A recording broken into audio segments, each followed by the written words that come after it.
if you're bullish into an imbalance or run a very, very short-term low.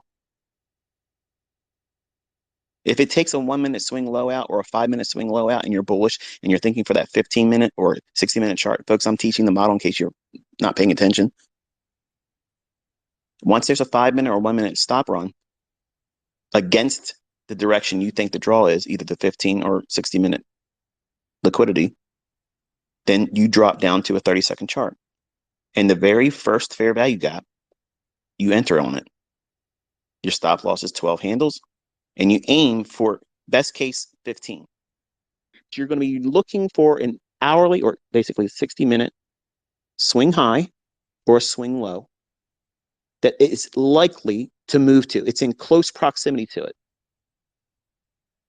It's been going up for the last couple hours or so, and it's just getting real close to an obvious 60-minute high.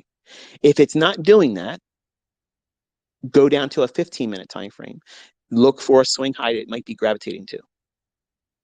If it's gravitating towards that 15-minute high, and real important, here's the filter, folks, okay? This is the fucking part that you're not going to do, and when you fucking lose, you're going to swear up and down that it fucking fails. On a 1 or 5-minute chart, if you're bullish, it must show a swing low taken and then reject and go higher.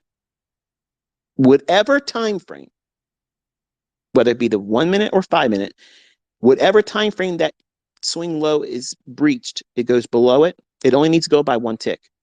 Doesn't need to close below it either. It just needs to go below it.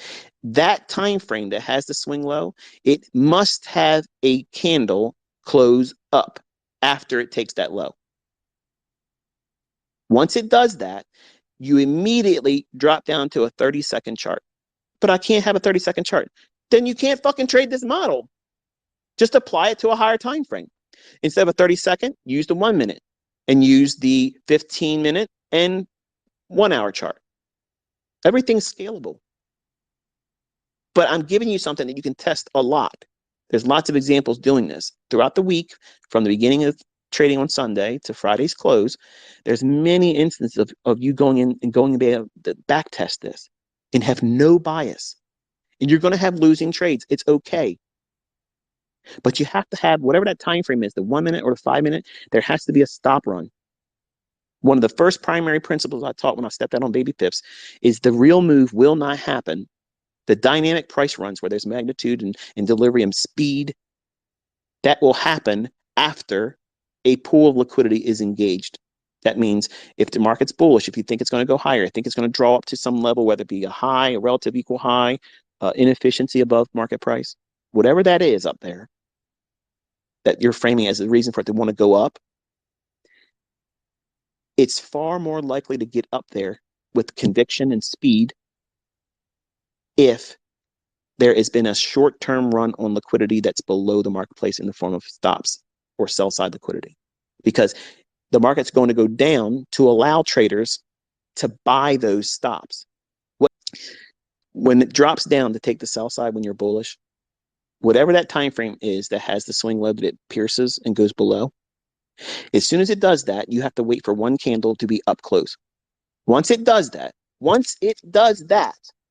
then and only then do you drop down to the 30-second chart and you wait for a fair value gap to form, and then you buy. The best one is the first, but you can take continuous buys on a 30-second every time it creates a fair value gap or trades to a down close candle. You treat it like a bullish order block. And you can turn that single one contract model over time.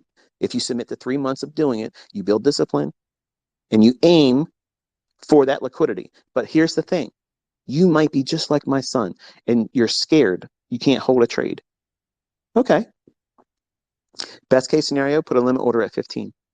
15 handles, there it is. So you're risking 12 to make 15. That's not bad. It's a little bit better than 1. If you're following rules, if you're bullish and a stop hunt just takes place on sell stops, chances are they just engaged that liquidity and smart money just went in and added more. then the algorithm reprices higher. Not because they bought it, not because of the buying pressure. The handshaking element that the algorithm does, it delivers to a pool of liquidity. It doesn't know how many orders are there. It can't know how many orders are there because it's always changing. Orders are coming in and being pulled, spoofed, putting in, put them out. Like that's not a factor when it was coded. It's just where will they be? At what time are we interested in going there? That's how the algorithm's coded.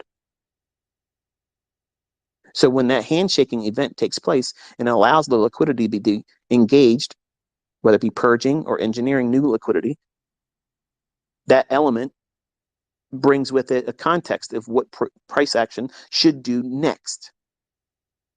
So if you know the likelihood of those stops above relative equal highs, below relative equal lows, or above a single high or below a single low, you're framing where the liquidity is that the algorithm will refer to. And then you sit there and you wait. Which one is it gravitating to? Whatever one it gravitates to or starts moving towards closest, you can use this model. And you can take 10 handles.